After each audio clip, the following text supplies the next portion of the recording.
मैं robin Bhatt, Bollywood director Mahesh Bhatt का सौतेला भाई, बाजीगर, आशिकी, दिल है कि मानता नहीं जैसी फिल्मों का राइटर, कुछ फिल्में डायरेक्ट भी किया हूँ।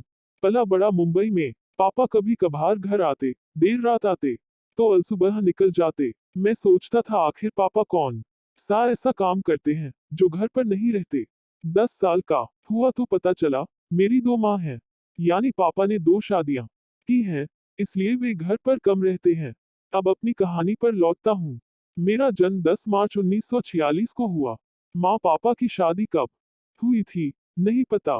पापा ने दूसरी शादी कब की थी ये भी नहीं मालूम। इतना पता है कि उनकी शादी के तकरीबन 10 साल बाद मेरा जन्म हुआ था और महेश भट्ट मुझसे 2 साल छोटे हैं। पापा कब बाहर जाते, कब घर आते, कुछ पता नहीं चलता। मेरा उनसे मिलना और बातचीत बहुत कम होती। वे कभी भी मुझे मुंबई से बाहर घुमाने लेकर नहीं गए। कभी कभार शूटिंग पर अपने साथ ले जाते थे। वहां मेरी खूब खातिरदारी होती। तब लगता कि पापा बड़े आदमी हैं, लेकिन क्या है ये नहीं पता था। मैं अपनी माँ के काफी करीब रहा।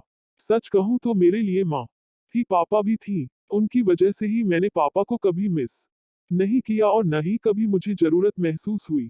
माँ बहुत कम बोलती थी, उन्हें किसी से कोई शिकायत नहीं होती थी। मेरी गलतियों पर भी ज्यादा कुछ नहीं डांटती।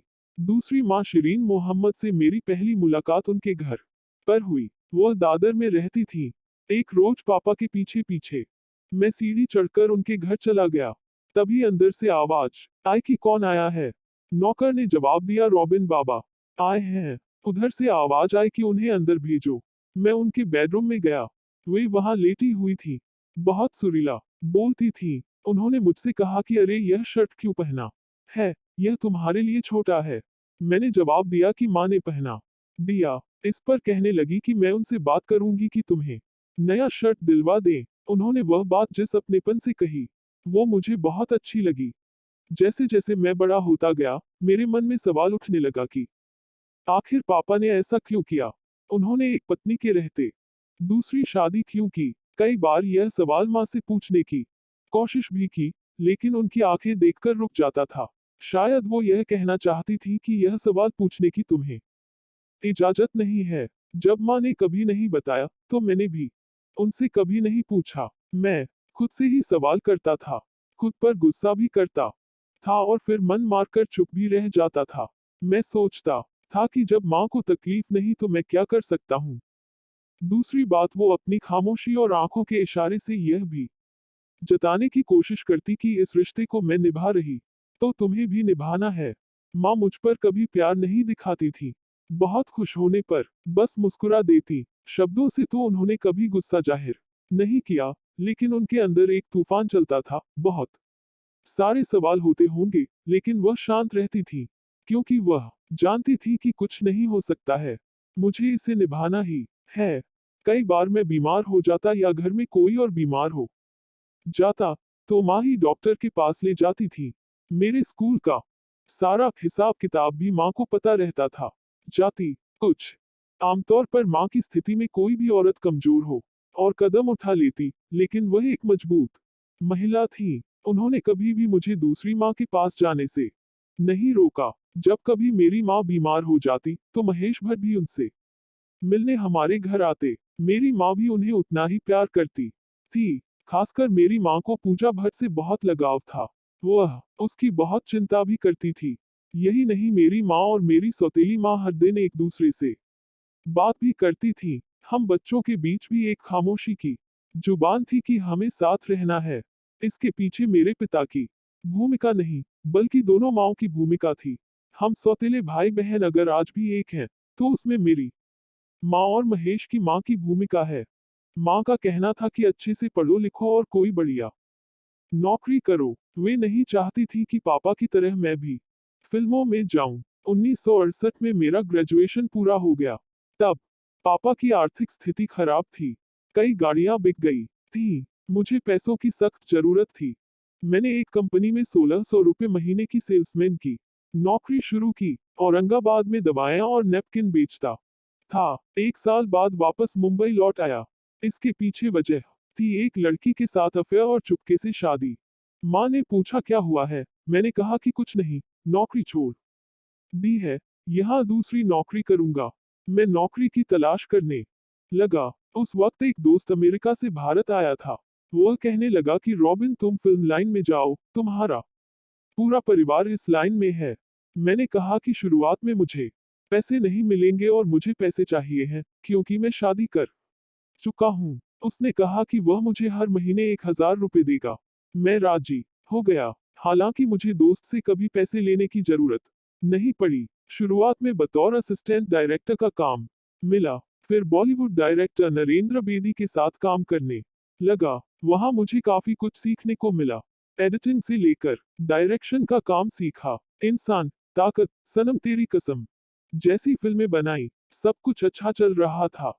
तभी एक मनहूस दिन नरेंद्र बेदी को हार्ट अटैक आया और उनकी मौत हो गई। सारा काम ठप हो गया। समझ नहीं आ रहा था कि क्या करें। एक दोस्त ने कहा कि शफी इनामदार नाम से नया एक्टर आया है, उसे एक सेक्रेटरी चाहिए। मुझे यह सुनकर उम्मीद जागी। मैंने कहा कि मैं ही यह नौकरी कर लेता हूँ।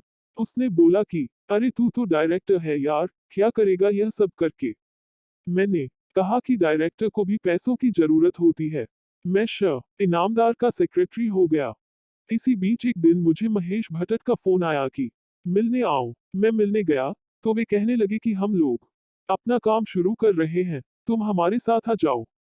हमें प्रोडक्शन संभालने के लिए घर का आदमी चाहिए। इसके बाद हमने साथ मिलकर कब्जा, जुर्म और स्वयं जैसी फिल्में बनाई। एक रोज मुझे और महेश भट्ट को गुलशन कुमार ने अपने ऑफिस में बुलाया। उन्होंने कहा यह कैसेट ले लो, इसमें 11 गाने हैं। मुझे इन गानों पर एक प्रेम कहानी चाहिए। महेश भट्ट ने मना कर दिया, लेकिन मैं जानता था कि मेरे पास अगले 6 महीने तक कोई काम नहीं है। मैंने उन्हें मनाया और किसी तरीके से हाँ करवा दिया। वहां से आने के बाद वे कहने लगे कि तुम यह कैसेट सुनो और देखो क्या हो सकता है। तुमने ही हाँ की है। फिल्म की कहानी भी ऐसी होनी चाहिए थी कि कहीं से गानों को न तो डोमिनेट करे और न कमजोर हो। इससे पहले मैंने कभी कहानी लिखी नहीं थी। कुछ समझ ही नहीं आ रहा था। कहाँ से शुरू करूं? मैं अपनी फिल्मों के कैरेक्टर असल जिंदगी से ही लेता था। मैंने कभी प्लास्टिक के कैरेक्टर नहीं गढ़े। आशिकी आपने देखी होगी। उसमें हीरो घर का बिजली का बिल भरना भूल जाता है और उसके घर की बत्ती चली जाती है।